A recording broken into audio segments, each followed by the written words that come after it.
Olá a todos, bem-vindo a mais uma aula de código. O meu nome é David Bernardo, sou instrutor de condução na Escola de Condução Larry Drive e hoje iremos falar sobre paragem e estacionamento. Para todos aqueles que nos estão a seguir lá em casa e que querem acompanhar pelo nosso livro de código, nós estamos na página 226, ok? Portanto, página 226. Em relação ao tema propriamente dito, da paragem e estacionamento, teremos que naturalmente começar por falar em alguns conceitos, nomeadamente o que é que se entende por paragem, o que é que se entende por estacionamento, o que é que se entende por imobilização forçada e o que é que se entende por detenção ou suspensão da marcha, ok? Vamos começar por falar então no conceito de paragem, o que é que se entende por paragem. Na prática, paragem é a imobilização do veículo pelo tempo estritamente necessário para deixar entrar ou sair passageiros, ou então para breves operações de carga ou descarga. Devendo o condutor permanecer junto do local, junto do veículo, não tem que estar dentro do veículo, para que sempre que este esteja a provocar embaraço injustificado ao restante trânsito ou impedindo a circulação de outros veículos, o possa rapidamente retirar, remover. Okay? Então, paragem é então a imobilização do veículo pelo tempo estritamente necessário para a entrada ou saída de passageiros, ou então para breves operações de carga ou descarga, devendo o condutor estar pronto para que sempre que necessário e sempre que estiver realmente a impedir ou a dificultar a passagem de outros veículos, o possa rapidamente remover. Okay? Já o conceito de estacionamento é um bocadinho diferente. Considera-se estacionamento a imobilização do veículo que não é paragem, okay? Mas que não é também motivada pelas circunstâncias do próprio trânsito. Okay? Portanto, o estacionamento são as imobilizações que não são provocadas pelas circunstâncias do próprio trânsito. De uma forma ainda mais simples. O estacionamento é a imobilização do veículo, de forma a não constituir nem perigo nem embaraço ao restante trânsito, podendo inclusive o condutor ausentar-se do local. Tá? Em termos de conceito propriamente dito, lá está, é a imobilização do veículo que não constitui então uma paragem e que não seja motivada pelas circunstâncias do próprio trânsito. E já vamos perceber o que é isto, as circunstâncias do próprio trânsito. Okay? Em termos de imobilização forçada, considera-se imobilização forçada a imobilização do veículo motivada ou provocada por situações de avaria ou de acidente, em que o condutor se vê forçado a ter que imobilizar o veículo. Ora, nestas circunstâncias, em caso de imobilização por avaria ou acidente, neste caso o condutor terá que ter alguns cuidados. Okay? O primeiro cuidado a ter é, sempre que possível, remover o veículo fora da faixa de rodagem. Portanto, sempre que for possível, nós devemos imobilizar o veículo fora da faixa de rodagem. Sabemos que isso nem sempre é possível, ou porque a situação do acidente não o permite, não é? Porque o veículo está danificado, ou porque não há concordância entre as partes, ou então em caso de avaria, porque não conseguimos lá chegar, não é? Bem, em ambas as circunstâncias, sempre que o nosso veículo constitui então um perigo para o restante trânsito, o condutor deve sinalizar a sua presença. De que forma é que nós vamos sinalizar a nossa presença? Primeiro, ligando as luzes de perigo, que são então os 4 indicadores de mudança de direção ligados em simultâneo, portanto, esse será então o primeiro cuidado, ligar então as luzes de perigo. De seguida, vestir o colete refletor, ok? E posteriormente, colocar então o triângulo de pré-sinalização de perigo, que deve ser colocado a uma distância de pelo menos 30 metros do veículo, portanto, colocada a pelo menos 30 metros do veículo, de forma a que seja visível a uma distância de pelo menos 100 metros. Okay? Portanto, de forma a que seja visível a uma distância de pelo menos 100 metros. Reforço, a colocação do triângulo de pré-sinalização de perigo deve então ser colocada a uma distância de pelo menos 30 metros, okay, do veículo, desde que seja visível a pelo menos 100 metros do veículo. Okay?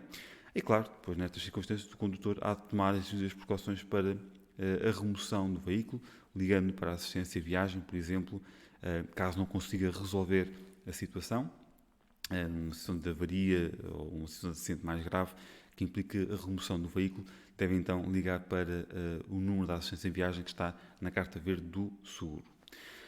Em relação à detenção de marcha ou suspensão de marcha, detenção ou suspensão de marcha são as imobilizações do veículo pelas circunstâncias do próprio trânsito. Quando, por exemplo, nós imobilizamos o veículo junto a um sinal luminoso de cor vermelha e aguardamos a luz verde, não é? Isto é uma detenção ou suspensão de marcha.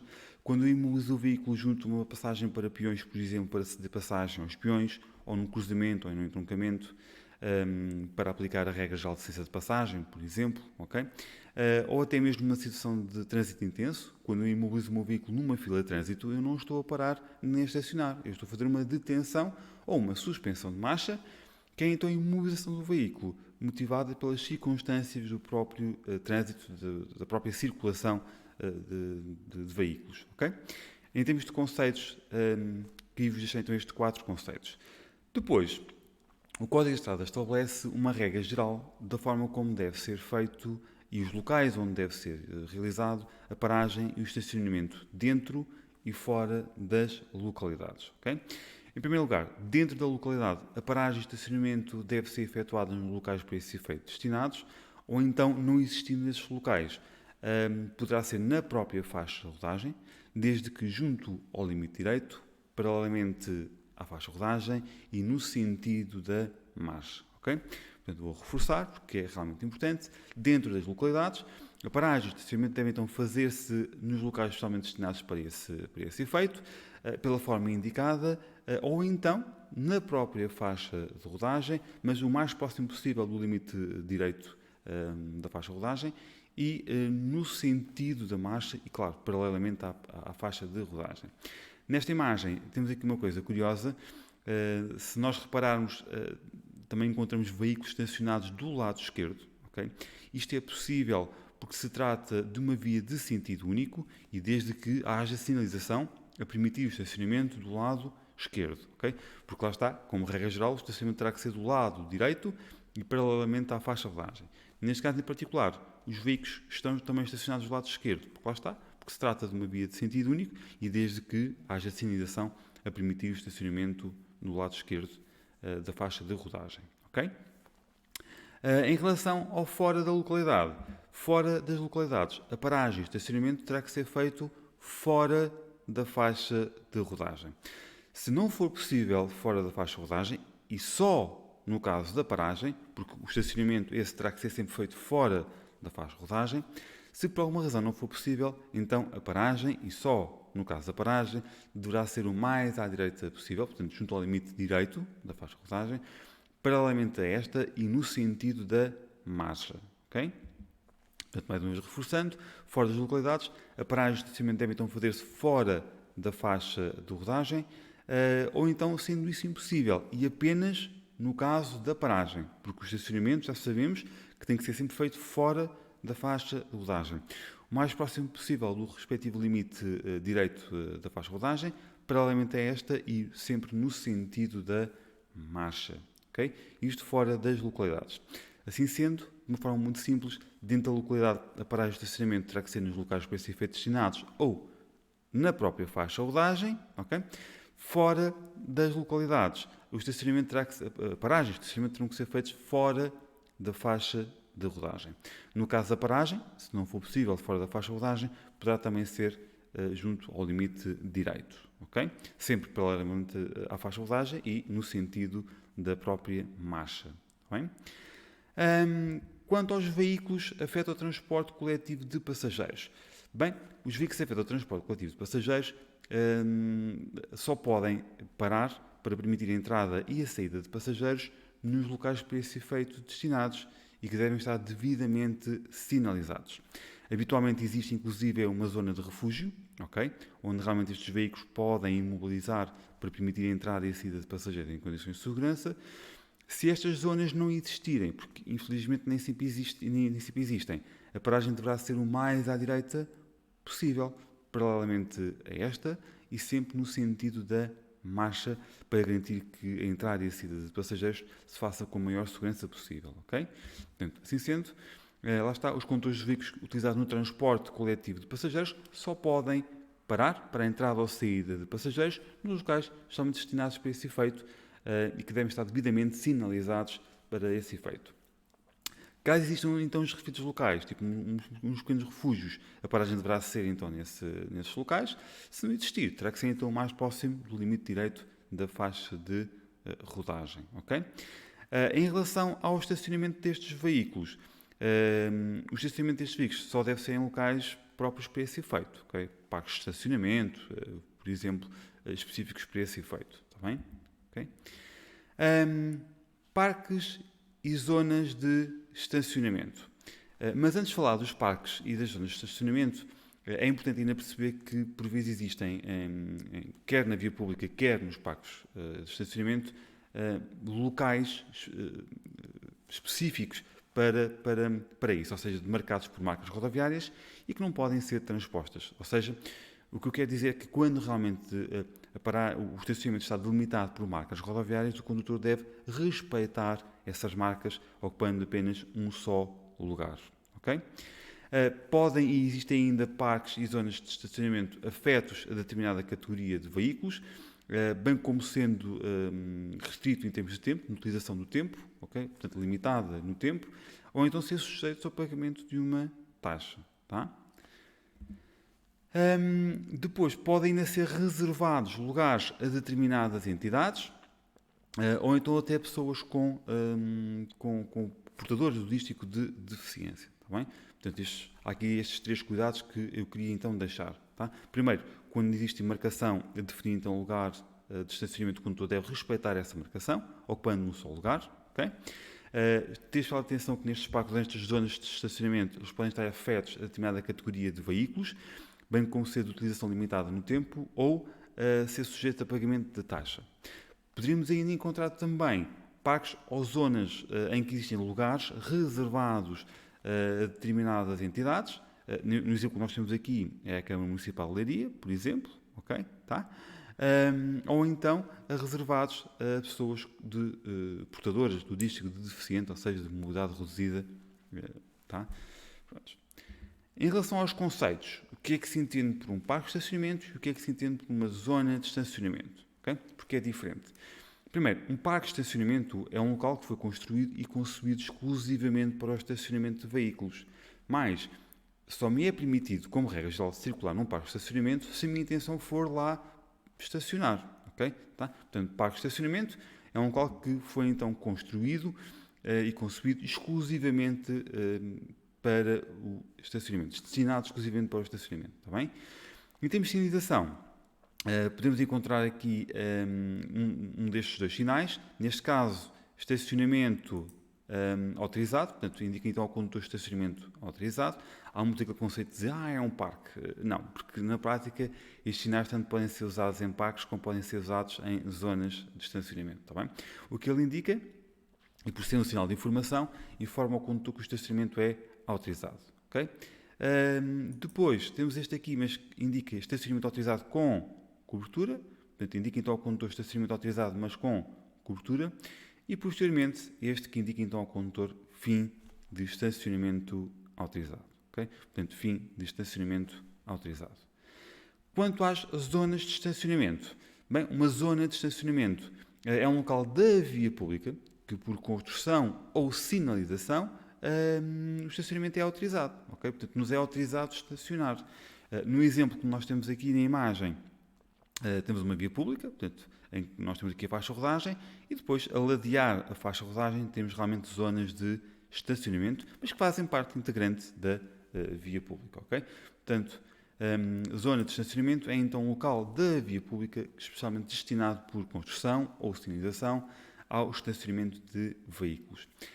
Relativamente aos sinais de zona, temos este sinal que indica então zona de estacionamento autorizado, indica então aos condutores zona de estacionamento autorizado, fazem parte dos sinais de prescrição específica, e depois temos este que indica então ao condutor fim da zona de estacionamento autorizado. Okay? Portanto, fim da zona de estacionamento autorizado. Okay? Quanto às precauções e cuidados a observar na paragem e de estacionamento, que cuidados é que nós devemos ter quando realmente pretendemos parar ou estacionar? Bem, em primeiro lugar, importa referir que o condutor deve verificar se o local é adequado, ou seja, se não existe qualquer tipo de sinalização a impedir a realização da manobra, e já vamos ver que sinalização é que nós podemos encontrar a impedir a realização da manobra de paragem ou estacionamento. Okay? Sinalizar adequadamente a nossa intenção de estacionar e depois, ao estacionar, garantir que o veículo fica devidamente imobilizado e que não se põe em movimento, e portanto já vamos ver como é que essa parte também se faz. Mas, quando estacionamos, devemos também garantir que deixamos intervalos necessários para que os outros veículos possam realmente entrar ou sair do estacionamento, bem como as pessoas possam aceder aos passeios, aos prédios que possam eventualmente ali existir. Ok? Portanto, vamos a isso. Primeiro ponto, como eu referi há pouco, garantir que realmente então ao estacionar o veículo, o condutor deixa intervalos indispensáveis à saída então de outros veículos ou à ocupação de espaços vagos, bem como o fácil acesso aos passeios, aos prédios que possam ali eventualmente existir. Okay? Se vocês repararem nesta imagem, este veículo, a distância que está entre os veículos é muito curtinha. Okay? Seria extremamente complicado este veículo sair deste lugar. Okay? Isto não deve acontecer, porque estamos a dificultar quer a nossa manobra, quer a manobra de outros condutores, ou até mesmo impossibilitá-la. Okay? Depois, o condutor deve tomar as devidas precauções para evitar que o veículo se coloque em marcha, ou seja, deixando o veículo devidamente estacionado, com o travão de estacionamento, okay? Acionando o travão de estacionamento e deixando sempre uma mudança engrenada. Okay? Se for a subir, o condutor deve deixar em primeira velocidade. Se for a descer, o condutor deve engrenar a marcha atrás. Okay? Se for em uma via plana, bem, nesse caso é indiferente. O condutor, como regra geral, usamos a primeira, mas depois também depende das características do próprio local. Okay? Tá? Portanto, muito importante, não esquecer, o veículo deve então ficar estacionado de forma a que não se coloque em movimento, com o motor desligado, com o travão de estacionamento acionado e sempre com uma mudança engrenada. Okay? Portanto, a primeira, se for uma subida, a marcha atrás, se for uma descida, e se for em plano, como regra, a primeira. Está bem? Quanto à sinalização que poderíamos encontrar a impedir a paragem e o estacionamento, vamos começar por sinais verticais, porque na prática existe sinalização vertical e existem as marcas rodoviárias que regulamentam a paragem e o estacionamento. Nós iremos começar por falar na sinalização vertical. No que diz respeito à sinalização vertical, temos que começar pelos sinais de proibição. Este que indica então ao condutor estacionamento proibido. O condutor pode parar, mas não pode estacionar. Pode parar para permitir entrada ou saída de passageiros, ou então para breves operações de cargas ou descargas, mas não pode estacionar. Tá bem? Portanto, estacionamento proibido. Depois, este indica então ao condutor paragem e estacionamento proibido. Okay? Paragem e estacionamento proibido. Neste caso, o condutor não pode nem parar, nem estacionar. Tá? Nem que seja por breves instantes. É proibida a paragem e o estacionamento. Tá bem? Depois temos este, que indica então ao condutor fim de paragem e estacionamento proibido. Na prática, este sinal põe fim aos dois sinais anteriores. Tá bem? Okay? Às vezes surge a dúvida, mas só tem um tracinho. Sim, mas se deixa de ser proibido estacionar, então eu também posso parar. Para além disso, se colocasse aqui o outro tracinho, acabava por ficar um bocado omisso, acabava por não se perceber muito bem e não faz sentido. Portanto, na prática, este sinal indica então ao condutor fim da paragem ou estacionamento proibido. Põe fim aos dois. Okay? Depois temos os mesmos sinais, mas inseridos nos sinais de zona. Zona de estacionamento proibido, portanto o condutor pode parar, mas não pode estacionar. Zona de paragem e estacionamento proibido, portanto o condutor não pode parar nem estacionar. Okay? Depois fim da zona de paragem ou estacionamento proibido, portanto fim da zona de paragem ou estacionamento proibido, põe fim então aos dois sinais anteriores. Okay? E depois podemos ainda ter com limitação, neste caso, zona de estacionamento proibido das 8 às 20, portanto, das 8 às 20 o estacionamento é proibido, pode parar, mas não pode estacionar. Poder-se-á dizer que é então permitido estacionar das 20 até às 8. Okay? E depois temos o fim, não é? Portanto, fim da zona de estacionamento proibido das 8 às 20. Okay? Portanto, fim da zona de estacionamento proibido das 8 às... de paragem e estacionamento proibido das 8 às 20. Okay? Em relação às marcas rodoviárias, que marcas rodoviárias é que nós poderíamos encontrar a proibir a paragem e ou o estacionamento? É importante reforçar que as marcas rodoviárias que regulamentam a paragem e estacionamento caracterizam-se pela sua cor amarela, mas que têm caráter definitivo. Okay? Portanto, nada de confundir com a assignação de caráter temporário. Okay? Vamos então começar pelas linhas longitudinais contínuas, de cor amarela, que podem ser colocadas junto ao limite direito da faixa de rodagem ou sob o bordo do passeio, indicam então ao condutor paragem e estacionamento proibido. Portanto, o condutor não pode nem parar, nem estacionar. Tá? Portanto, recapitulando, as linhas contínuas de cor amarela, colocadas junto ao limite direito da faixa de rodagem ou sob o bordo do passeio, indicam então ao condutor a proibição de parar e estacionar. Ou seja, o condutor não pode nem parar, nem estacionar. Okay? Já a linha longitudinal descontínua, também ela de cor amarela, que poderá ser colocada junto ao limite direito da faixa de rodagem ou sob o bordo do passeio, indica ao condutor estacionamento proibido. Posso parar, mas não posso estacionar. Posso parar para deixar entrar ou sair um passageiro, ou para breves operações de carga ou descarga, mas não posso estacionar. Está bem? Portanto, linha descontínua de cor amarela, colocada junto ao limite direito da faixa de rodagem ou sob o bordo do passeio, indica então ao condutor estacionamento proibido. Posso parar, mas não posso estacionar. Okay? Depois existe aqui uma outra marca rodoviária que tem exatamente o mesmo significado que a linha descontínua. Okay? Tá? E muitos de vocês já devem estar a pensar em qual é que é. A outra marca rodoviária que tem exatamente o mesmo significado que a linha descontínua de cor amarela é a linha zig-zag. A linha zig-zag tem exatamente o mesmo significado que a linha descontínua de cor amarela. Ambas indicam ao condutor estacionamento proibido. Posso parar, não posso estacionar. E vocês perguntam, então, mas porquê duas marcas com o mesmo significado? Ok. A linha zig-zag apenas serve para reforçar a indicação de que o estacionamento é proibido. Habitualmente colocado em locais em que existe maior espaço, em que o estacionamento seria mais acessível, diria eu. Okay? Portanto, a linha zig-zag serve então para reforçar a indicação de que o estacionamento é proibido. Posso parar para entrada ou saída de passageiros, mas não posso estacionar, porque ela indica então estacionamento proibido. Okay? Portanto, linha zig-zag indica então proibição de estacionar.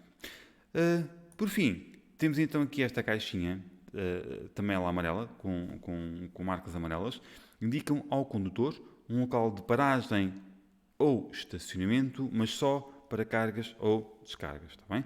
Indica então ao condutor um local de paragem e estacionamento, mas para cargas ou descargas. Se me perguntarem se eu posso parar ou estacionar neste local, sim, para cargas ou descargas. Caso contrário, naturalmente, que a manobra é proibida. Está bem? Okay? Portanto, reforço que só posso parar ou estacionar neste local para operações de carga ou descarga. Está bem? Okay? Em relação às proibições de paragem e estacionamento, o Código de Estrada determina alguns locais onde, regra geral, é proibido então parar ou estacionar, determina inclusive algumas distâncias, que nós iremos já de seguida analisar, tá bem? Mas onde é que é então proibido parar ou estacionar? Okay? É do modo em geral proibido parar ou estacionar nas rotundas, nas pontes, nos túneis, nas passagens de nível, passagens inferiores ou superiores e em lugares de visibilidade insuficiente. Okay? E já vamos ver distâncias. Tá? Esta é a regra do modo em geral. Okay? Portanto, é logo o primeiro item. É então, e reforço, proibido parar ou estacionar nas rotundas, pontes, túneis, passagens de nível, passagens inferiores ou superiores, bem como nos lugares de visibilidade insuficiente. Okay? Portanto, em todos os lugares de visibilidade insuficiente. Já agora, importa realçar quando é que se considera que a visibilidade é reduzida ou insuficiente. Considera-se com um local de visibilidade reduzida ou insuficiente sempre que eu não consiga avistar a faixa de rodagem em toda a sua largura e extensão a uma distância de pelo menos 50 metros. Está bem? Este é um conceito realmente importante. Okay? De seguida, é ainda proibido parar ou estacionar nas pistas de velocípedes, okay? Nos ilhéus direcionais, por acaso há uma questão muito engraçada que surge com um veículo em cima de uma raia oblíqua e depois perguntam-nos se aquele veículo está corretamente imobilizado. Claro que não. Então as raias nem sequer podem ser pisadas nem transpostas, quanto mais parar ou estacionar em cima da própria raia, não é? Depois, nas placas centrais da rotunda, por exemplo, ali em cima da bola de futebol, okay? Bem como nos passeios e demais locais destinados ao trânsito de peões, salvo se existir sinalização em contrário. Okay? Portanto, recapitulando, é então ainda proibido parar ou estacionar nas pistas de velocípedes, nos ilhéus direcionais, nas placas centrais das rotundas, nos passeios e demais locais destinados ao trânsito de peões, lá está, salvo se existir sinalização que o permita, porque por vezes isso acontece. Okay? Quanto às distâncias, e aqui as coisas tornam-se um bocadinho mais interessantes, porque é aqui que normalmente vocês têm mais dificuldades. Do modo geral, é ainda proibido parar ou estacionar a menos de 3 metros de uma linha longitudinal contínua ou contínua adjacente que delimita os sentidos de trânsito. Ou seja, dito de outra forma, quando eu pretendo parar ou estacionar, tenho que garantir que há então uma distância mínima de 3 metros entre o meu veículo e a linha contínua, ou a linha contínua adjacente, ou uma linha mista. O objetivo é simples. O objetivo é garantir que há espaço suficiente para a formação de uma fila de trânsito, okay? Que é um dos cuidados que nós temos que garantir. E chama a atenção para isso. Okay? Neste caso, existindo uma linha contínua, ou uma linha contínua adjacente, como é o caso da imagem, eu sei que tenho que garantir uma distância mínima de 3 metros entre a respectiva marca e o meu veículo. Mas vamos supor que não existe qualquer marca rodoviária. Então, neste caso, o que eu tenho que garantir é que há espaço suficiente para a formação de uma fila de trânsito. Ok? Sim. Em relação aos cruzamentos e troncamentos, tínhamos visto que era proibido parar ou estacionar nos cruzamentos e troncamentos. Dentro das localidades, é ainda proibido parar ou estacionar a menos de 5 metros antes e 5 metros depois, ou seja, para um e outro lado, do cruzamento, entroncamento e das rotundas. Ok? Tá? Portanto, dentro das localidades, é então proibido parar ou estacionar a menos de 50 metros para um e outro lado dos cruzamentos, entroncamentos ou rotundas. Reforço, dentro da localidade. Isto porquê? Porque fora das localidades é diferente. Okay? Fora das localidades é proibido parar ou estacionar a menos de 50 metros antes e depois, portanto, para um lado e outro, dos cruzamentos, entroncamentos, rotundas, lombas, curvas e todo e qualquer lugar de má visibilidade. Portanto, é bem diferente. Okay? Tá? De reforçar, portanto, fora das localidades, é então proibido parar ou estacionar a menos de 50 metros para um e outro lado dos cruzamentos, entroncamentos, rotundas, curvas ou lombas de visibilidade reduzida fora das localidades. Okay? Tá? Porque tínhamos visto que dentro da localidade era 5 metros antes e 5 metros depois. Fora das localidades, 50 metros antes, 50 metros depois. A razão é simples. Habitualmente, fora da localidade, o condutor pode circular a uma velocidade mais elevada. Agora, imaginem o que é que seria, depois desta curva, nós encontrarmos ali um veículo imobilizado. Seria extremamente perigoso. Okay? Essa é a razão pela qual também o próprio desrespeito desta regra constitui uma contornação muito grave, não é? Okay? Porque realmente é uma situação extremamente perigosa. Está bem? Okay? E já agora, já que falámos na infração, portanto, a paragem ou o estacionamento na faixa de rodagem fora das localidades a menos de 50 metros antes ou depois de um cruzamento, um entroncamento, rotunda, da curva ou das lombas de visibilidade reduzida, constitui então uma contornação muito grave. Okay? Pergunta de exame. Tá? Fora das localidades, é ainda também proibido estacionar na faixa de rodagem durante a noite. Okay? Atenção que fora das localidades é sempre proibido estacionar fora das localidades é sempre proibido estacionar na faixa de rodagem. Okay? É importante realçar isto. Tá? Mas se eu o fizer, e se for de noite, okay, constitui uma contornação muito grave. No caso da paragem, e só a título de reforçar, se não for possível fora da faixa de rodagem, esta sim poderá então ser o mais à direita possível, como nós já tínhamos visto anteriormente. Okay? Queria só fazer aqui uma pequena síntese em relação à paragem de estacionamento fora da localidade, porque considero importante para vocês perceberem bem esta temática. Portanto, fora das localidades, a paragem e o estacionamento terá que ser sempre feito fora da faixa de rodagem. Okay?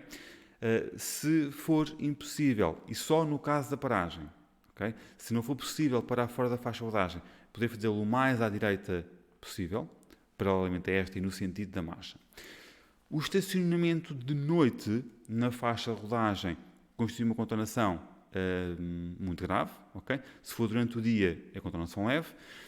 Se for a 50 metros para um ou outro lado de um cruzamento, entroncamento, rotunda, lomba ou curva de visibilidade reduzida, também constitui contornação muito grave.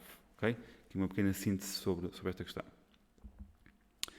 É ainda proibido parar ou estacionar, como nós estamos a ver, nos locais afetos à paragem para veículos de transporte coletivo de passageiros, okay? Aqui entre nós a paragem do autocarro, tá? Mas há distâncias que é necessário respeitar. É proibido parar ou estacionar a menos de 25 metros antes e 5 metros depois. Okay? Portanto, é então proibido parar ou estacionar a menos de 25 metros antes e 5 metros depois dos locais afetos à paragem para transporte coletivo de passageiros, okay? Paragem do autocarro. Atenção que sai com muita frequência nos vossos testes, está bem? 25 metros antes e 5 metros depois. Okay? E já se esse local de paragem for afeto ao transporte coletivo de passageiros, mas sobre carris, portanto a paragem do elétrico, está bem? É então proibido parar ou estacionar a menos de 6 metros antes. Okay? 6 metros antes dos locais de paragem para o transporte coletivo de passageiros que transita sobre carris, portanto a paragem do elétrico. Okay? Vou reforçar estes dois, porque são realmente importantes. É então proibido parar ou estacionar a menos de 25 metros antes e 5 metros depois dos locais de paragem para transporte coletivo de passageiros sem carris, paragem do autocarro. Okay? É ainda proibido parar ou estacionar a menos de 6 metros antes, só antes, okay? Dos locais afetos à paragem para transporte coletivo de passageiros sobre carris, ou seja, a paragem do elétrico. Okay? 6 metros antes. Logo a seguir, nós já podemos. Esta distância é sempre considerada a partir do sinal informativo da paragem. Okay? Tá? Ou indicativo da paragem. Em relação às passagens para peões, é ainda proibido parar ou estacionar em cima da própria passagem para peões, contornação grave. Okay? Importa realçar isso. Tá? Portanto, a paragem ou estacionamento em cima de uma passagem para peões, em cima de uma passadeira, constitui contornação grave. Okay? É ainda proibido parar ou estacionar a menos de 5 metros antes da passagem para peões. Okay? É igualmente então proibido parar ou estacionar a menos de 5 metros antes da passagem para peões. Logo a seguir, tecnicamente, eu já posso parar ou estacionar. Claro, desde que haja condições para esse efeito. Por exemplo, neste caso, eu poderia perfeitamente, a seguir à passagem para peões, parar para deixar entrar ou sair um passageiro. Okay? Já o estacionar, se calhar, não é o local mais adequado para esse efeito, contudo, deve procurar um local mais próprio para esse efeito. Okay? Tá? Portanto, é então proibido parar ou estacionar em cima de passagem para peões e a menos de 5 metros antes da respectiva passagem para peões ou velocípedes. Okay? Nós estamos a focar na passagem para peões porque é o que está na imagem, mas a regra aplica-se quer à passagem para peões, quer à passagem para velocípedes. Okay? Sempre que a altura do nosso veículo, incluindo a respectiva carga, encobrir a sinalização luminosa ou a sinalização vertical, é igualmente então proibido parar ou estacionar a menos de 20 metros antes desses sinais. Okay? Tá? Neste exemplo que nós temos, o veículo é um automóvel ligeiro, ele efetivamente, a altura do seu veículo não encobre a sinalização e, portanto, não terá que cumprir com essa prescrição. Terá que cumprir com outras, não é? Mas com essa não terá que respeitar. Assim sendo, mas se fosse um veículo pesado, por exemplo, ou um veículo cuja sua altura realmente encobrisse a sinalização vertical ou a sinalização luminosa, então seria proibido parar ou estacionar a menos de 20 metros desses sinais. Okay? Assim sendo, recapitulando, é então proibido parar ou estacionar a menos de 20 metros antes dos sinais verticais ou luminosos, se a altura do veículo, incluindo a respectiva carga, os encobrirem. Okay? Portanto, 20 metros antes. Em relação às autoestradas, bem, queria deixar aqui uma nota, ok? Porque muitas das vezes quando nós pensamos ou quando nós colocamos a questão, então, mas eu posso parar ou estacionar numa autoestrada? A resposta costuma ser muito objetiva, não. Não é bem assim. É evidente que eu posso parar ou estacionar na autoestrada, mas nos locais para esse efeito destinados. Áreas de serviço, áreas de repouso que vão surgindo ao longo das autoestradas. Okay? Portanto, nesses locais, que são específicos para que os condutores possam realmente imobilizar o seu veículo, possam parar ou estacionar, para fazer pausas, pequenos descansos, não é? Durante as suas viagens, é perfeitamente permitido o estacionamento. Tá? Agora, se a questão for mais específica, se me perguntarem se eu posso parar ou estacionar na faixa de rodagem ou na berma, aí não, aí é sempre proibido, ok? Tá? Portanto, posso então concluir que é proibido parar ou estacionar, quer na faixa de rodagem, quer na berma da autoestrada. Sendo que na berma da autoestrada é contornação grave e na faixa de rodagem é contornação muito grave, ok? Portanto, recapitulando, é então proibido parar ou estacionar na faixa de rodagem ou na berma das autoestradas e vias reservadas a automóveis e motociclos, sendo que lá está, na berma constitui contornação grave, na faixa de rodagem constitui contornação muito grave. Reforço, a paragem e estacionamento na autoestrada só pode ser efetuada nos locais para esse efeito destinados, que são então as áreas de serviço e as áreas de repouso. Okay? Depois há colegas que às vezes colocam a questão, então e se eu tiver uma avaria? Atenção que eu reforço, uma avaria não é parar nem estacionar, é uma imobilização forçada e existe por parte do condutor alguns cuidados, nomeadamente a sinalização do seu próprio veículo, ok? Tá? Portanto, temos que ter isso em consideração.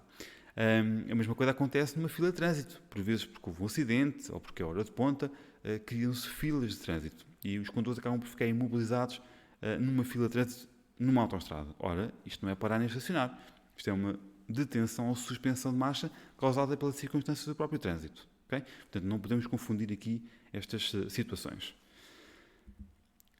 Em relação às passagens de nível, bem, até aqui falávamos de situações em que era proibido parar e estacionar, portanto, o condutor não podia nem parar nem estacionar.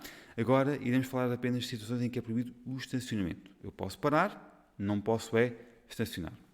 Ok, atenção que na própria passagem de nível, em cima da passagem de nível, eu não posso parar nem estacionar, como nós já tínhamos visto anteriormente, ok? Tá? Agora, antes e depois da passagem de nível, é proibido estacionar. Posso parar, mas não posso estacionar. E é proibido estacionar a menos de 10 metros antes e 10 metros depois das passagens de nível, ok? Portanto, 10 metros antes e 10 metros depois. Podia acrescentar aqui uma nota, valor acrescentado. No que se refere aos veículos afetos ao transporte de matérias perigosas, esta distância passa a ser de 80 metros, ok? Mas não é relevante, é só um valor acrescentado, ok? Portanto, passagens de nível é então proibido estacionar 10 metros antes, 10 metros depois. Posso parar, não posso estacionar, ok?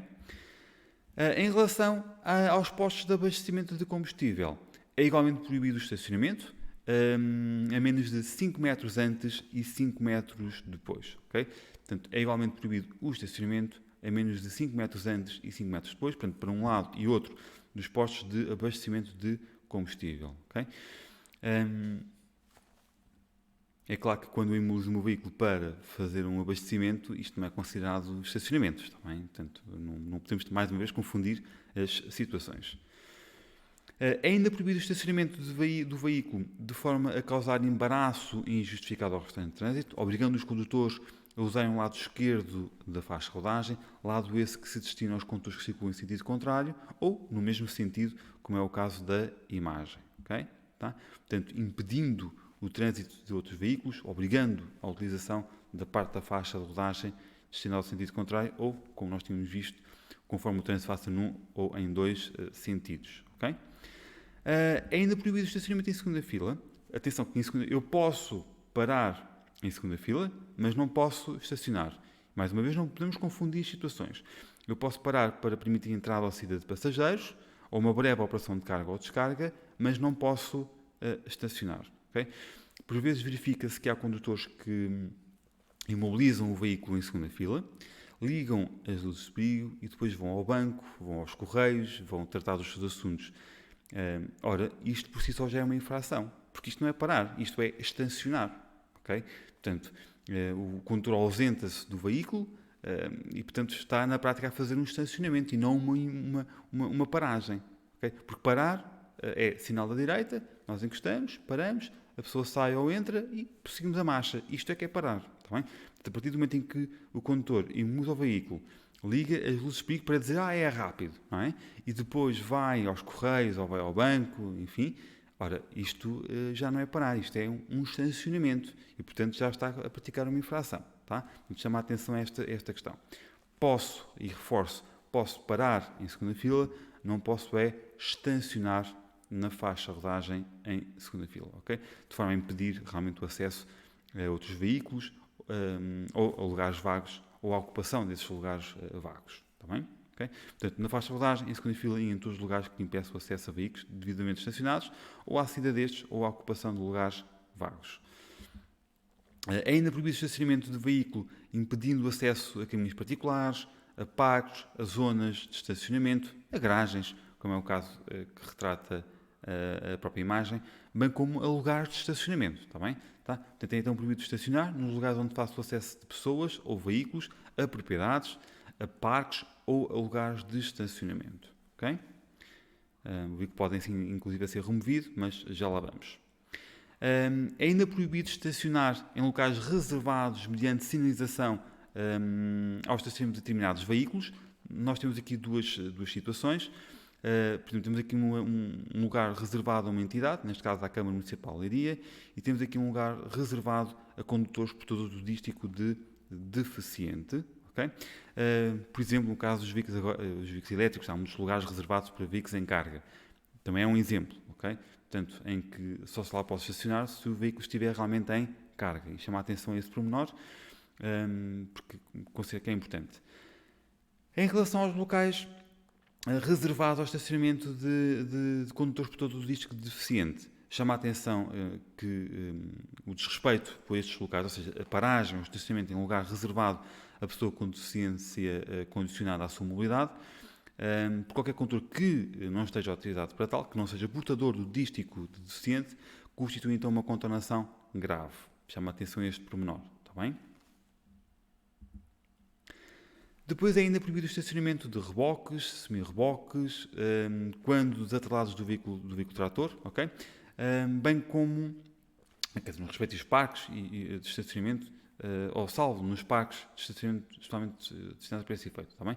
Portanto, o estacionamento de veículos agrícolas, máquinas industriais, reboques ou semi-reboques quando atrelados do veículo trator na via pública, portanto, é então proibido, salvo nos parques para esse efeito destinados, e depois já iremos ver quando é que será considerado estacionamento indevido ou abusivo.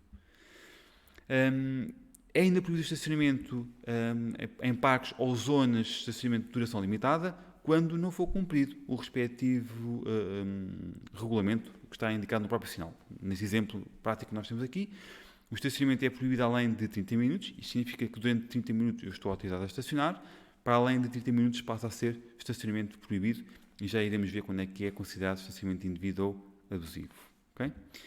É ainda considerado também estacionamento proibido, e depois indevido ou abusivo, como iremos ver, o estacionamento de veículos que ostentem qualquer informação com vista à sua transação em parques de estacionamento.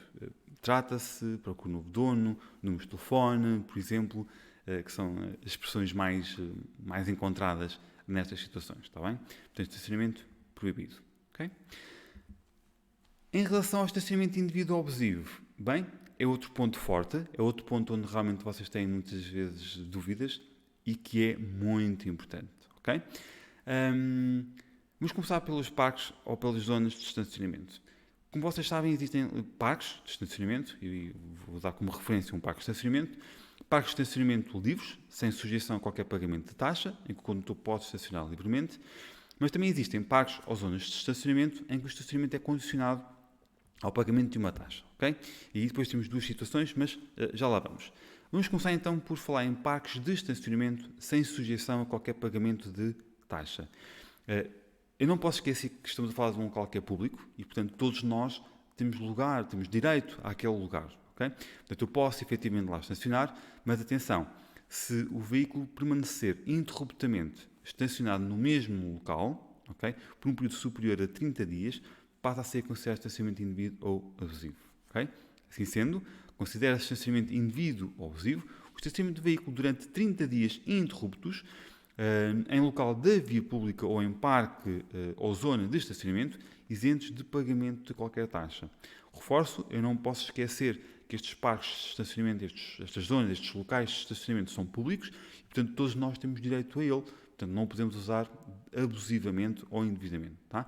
Considera o estacionamento indevido ou abusivo o estacionamento interrupto nestes locais por um período superior a 30 dias. Okay? Depois existem como eu referi há pouco, parques ou zonas de estacionamento em que o estacionamento é utilizado, mas condicionado ao pagamento de uma taxa. Chama a atenção um pormenor: nestes locais em que o estacionamento é utilizado mediante o pagamento de uma taxa, eu só estou autorizado a lá estacionar se efetuar o pagamento das respectivas taxas. Okay? Agora, há duas formas de fazer essa cobrança de taxa. A primeira forma é, por exemplo, no caso da imagem, os parques de estacionamento subterrâneos, que por vezes têm realmente umas cancelas, em que quando nós vamos estacionar, nós retiramos um pequeno ticket, mas o pagamento só é feito no final. Ou seja, no final, quando vamos a sair, vamos efetuar o pagamento correspondente ao período em que o veículo lá esteve estacionado. Okay? E existem depois locais de estacionamento em que essa taxa é cobrada através de parquímetro. Tá? Portanto, temos estas duas situações. Vamos começar pela primeira, ou seja, parques de estacionamento em que o estacionamento só é pago no final, portanto, como é o caso da imagem, em que nós realmente entramos no parque, retiramos uma pequena senhazinha, um pequeno ticket, a cancela abre, nós estacionamos. Quando vamos então a retirar o veículo, vamos então efetuar o pagamento correspondente ao período em que o veículo lá esteve estacionado.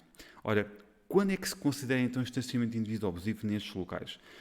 Nestes locais é considerado estacionamento indevido abusivo quando não forem pagas as taxas correspondentes aos últimos 5 dias de utilização. Okay?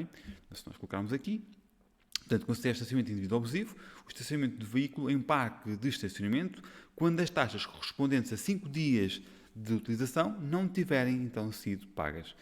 Salvo, não é? Porque isso pode acontecer se houver contratos específicos, não é? Portanto, nesse caso aí já é diferente. Ao mês, por exemplo. Okay? A outra situação que vos estava a referir é então as situações de parquímetro, em que há realmente parquímetro. Nestes locais a situação é um bocadinho diferente.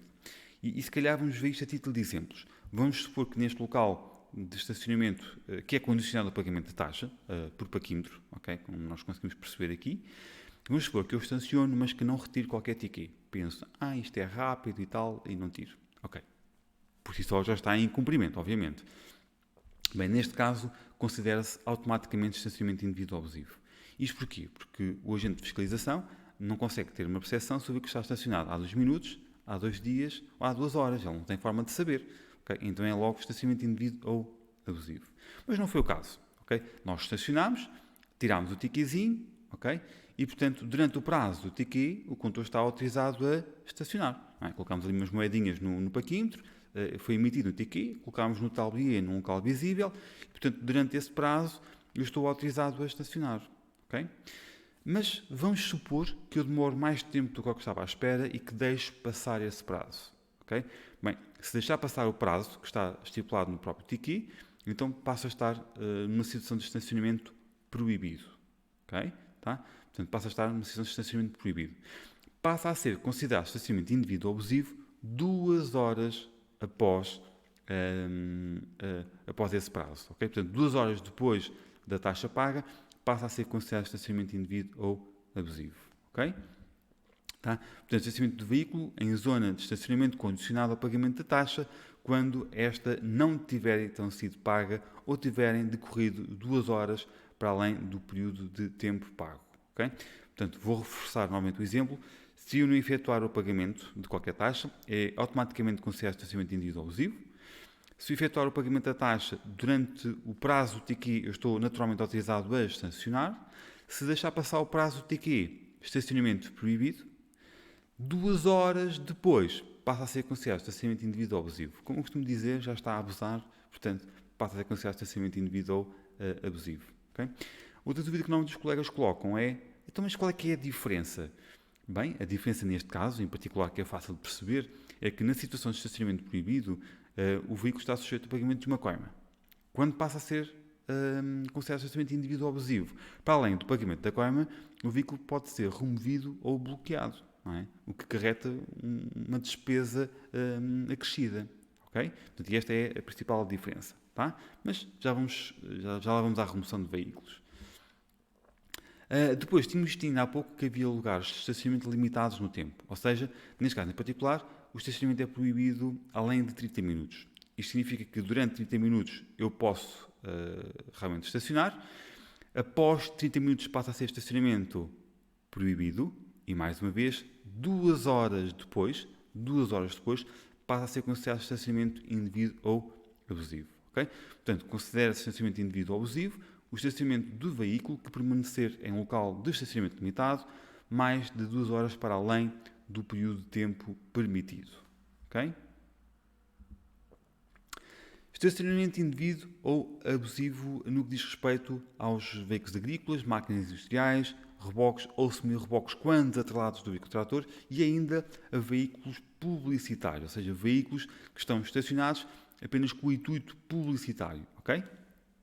Neste caso, só de reforçar que o estacionamento por si só já é proibido, passa a ser considerado estacionamento indevido ou abusivo na via pública passadas 72 horas. Okay? Portanto, 72 horas depois, passa então a ser considerado estacionamento indevido ou abusivo. Por exemplo, no caso da imagem que nós temos aqui, temos um semi-reboque desatrelado do veículo trator que está estacionado na via pública, portanto numa zona de estacionamento. Por si só, o estacionamento é proibido, passa a ser considerado estacionamento indevido ou abusivo após 72 horas. Portanto, de 72 horas depois, passa então a ser considerado estacionamento indevido ou abusivo e poderá ser removido. Okay? Salvo se for um parque destinado para esse efeito, portanto, os chamados parques TIR, não é? Se o reboque ou o semi-reboque estiver, por exemplo, estacionado num parque TIR, não é? Nesse caso passa a ser o da regra geral, é 30 dias. Portanto, se o reboque permanecer interruptamente no mesmo local por um período superior a 30 dias, passa então a ser considerado estacionamento indevido ou abusivo. Okay? Assim sendo, o estacionamento de veículos agrícolas, máquinas industriais, reboques e semi-reboques não atrelados ao veículo trator, bem como os veículos publicitários, que permaneçam no mesmo local por um tempo superior a 72 horas, é então considerado estacionamento indevido ou abusivo. Ou então, os tais 30 dias, se o estacionamento for específico para estes veículos, em parques específicos para esse efeito, que é o caso dos chamados parques TIR, por exemplo. Okay? Veículos que apresentem sinais evidentes de abandono. Bem, neste caso, considera estacionamento indevido ou abusivo o estacionamento de veículo que apresente sinais exteriores evidentes de abandono ou que não se consiga deslocar pelos seus próprios meios por um período superior a 48 horas. Okay? Tá? Portanto, considera estacionamento indevido ou abusivo o estacionamento que se verifique por tempo superior a 48 horas quando se trata de veículos que apresentem sinais exteriores evidentes de abandono, de inutilização ou de impossibilidade de se deslocar com segurança pelos seus próprios meios. Ora, vamos ser práticos. Um veículo que esteja nas condições em que está o veículo da imagem, por exemplo, provavelmente ele já ali está há muito mais de 30 dias e, portanto, por si só, já estaria numa situação de distanciamento individual abusivo. Mas para se poder alegar a remoção do veículo por abandono, digamos assim, não é? Terá que ser após 48 horas da sua identificação. Ou seja, identificou-se que o veículo estava em situação de abandono, que não se conseguia deslocar pelos seus próprios meios, ou em condições de segurança, e, portanto, 48 horas depois dessa identificação, então passa a ser considerado estacionamento indevido ou abusivo e, portanto, poderá ser removido. Okay? Depois, considera-se ainda estacionamento indevido ou abusivo o estacionamento de veículos que ostentem qualquer informação com vista à sua transação. Não sei se recordam, é considerado estacionamento proibido e, simultaneamente, indevido ou abusivo. Tá? Portanto, por exemplo, frases como trata-se ou procura um novo dono são exemplos de veículos que ostentam informação com vista à sua transação. Okay? Depois, é considerado ainda estacionamento indevido ou abusivo o estacionamento de veículos na via pública sem chapa de matrícula ou com chapa de matrícula inelegível. Okay? Tá? Portanto, só alguns exemplos. Tá? Portanto, estacionamento indevido ou abusivo, o estacionamento de veículos sem chapa de matrícula ou com chapa que não permita a correta leitura da matrícula. O exemplo que vocês veem na imagem, este SLK, é um exemplo real. Okay? Se calhar muitos de vocês até já adivinharam de quem é que é este veículo. Okay? É Steve Jobs, não é? O excêntrico. Portanto, que o senhor anda sem matrícula.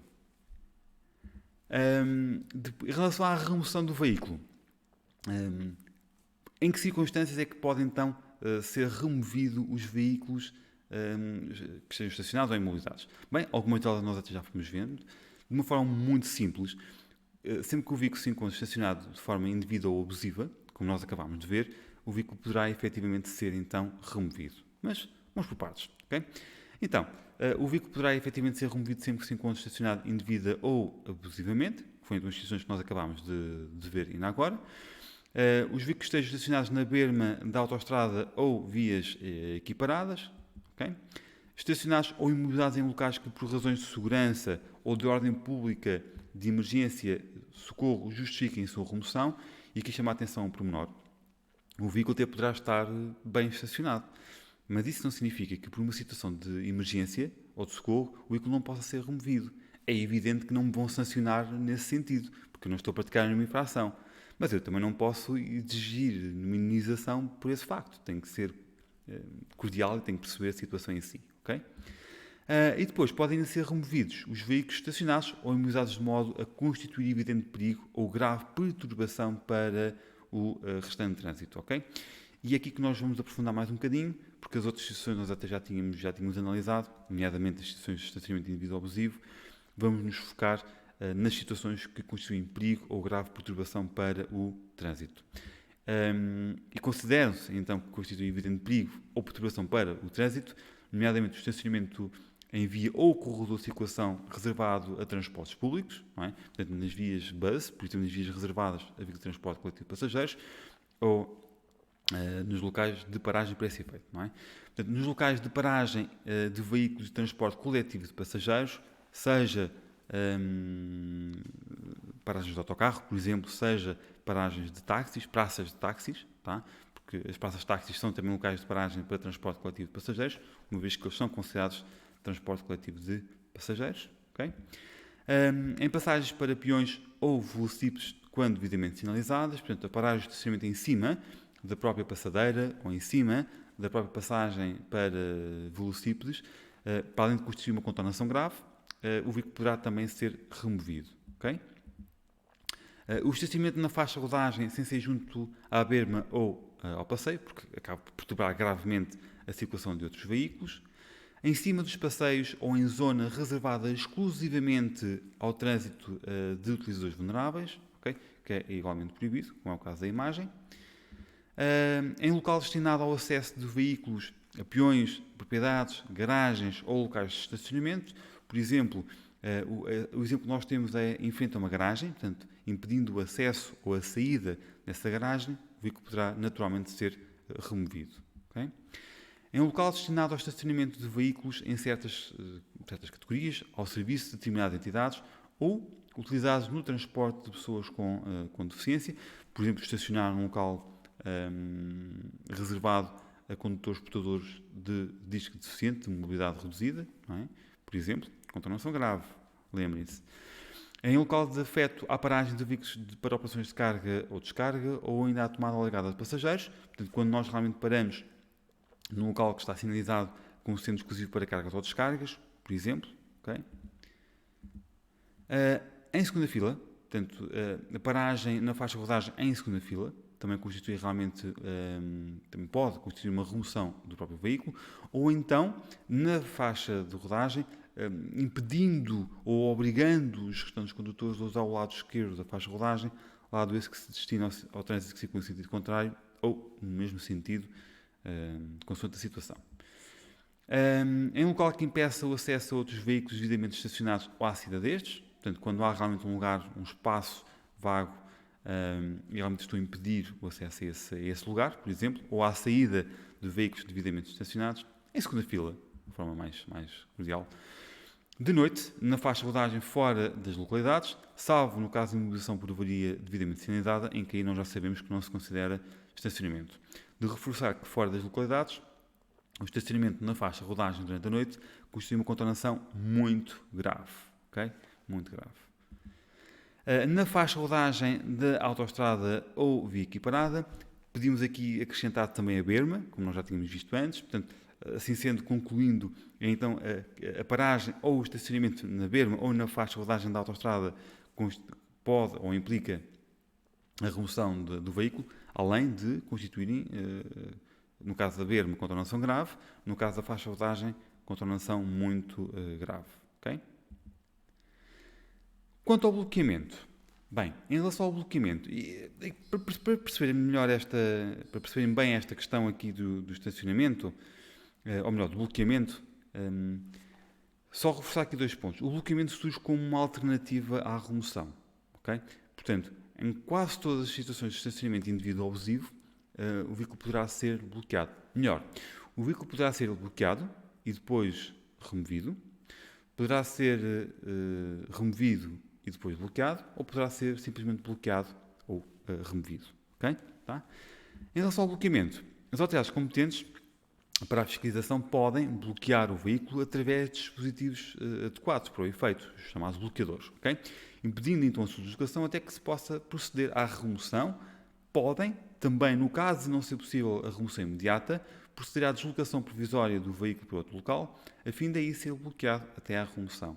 Ou seja, o que é que nós podemos concluir? Nas situações de estacionamento indivíduo abusivo, por exemplo, o veículo poderá ser bloqueado, poderá ser removido, poderá ser bloqueado e mais tarde removido, poderá ser removido para outro local e aí ser bloqueado. Okay? Portanto, o que eu quero realçar é que o bloqueamento é uma alternativa à remoção.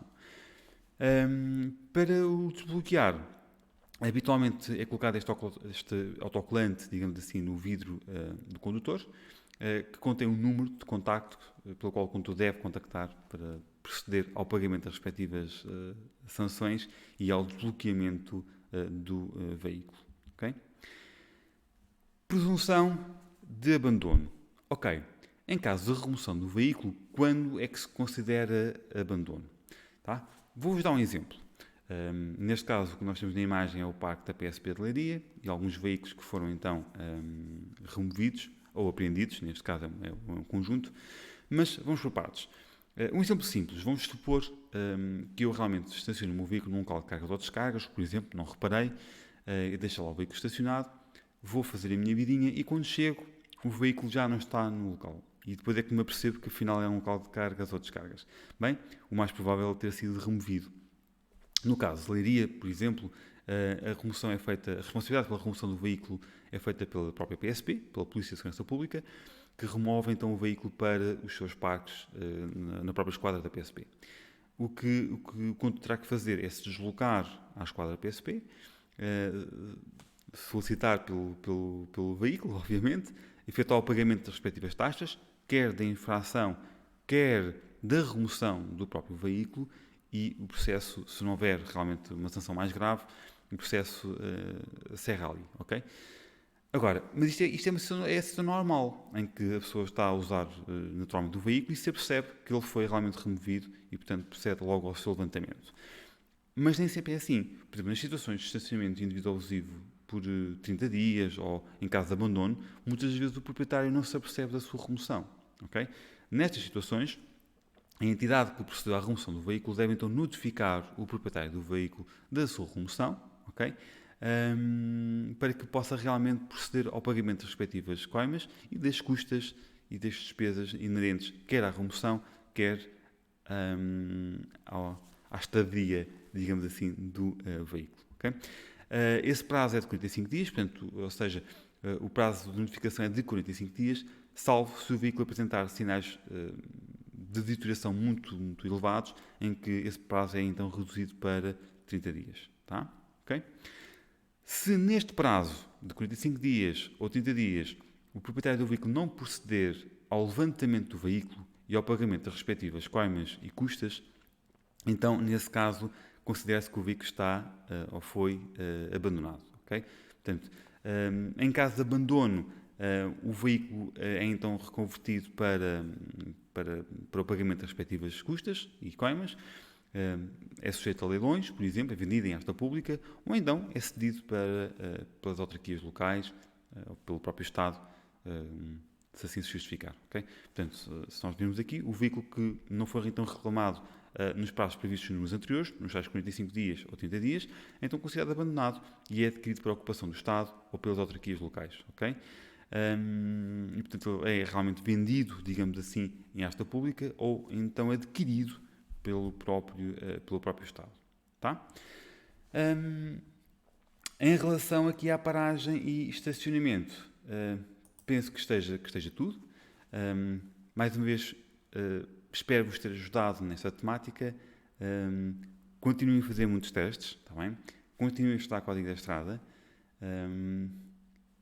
Portanto, e assistam à próxima aula, como se costuma dizer, tá? Até breve.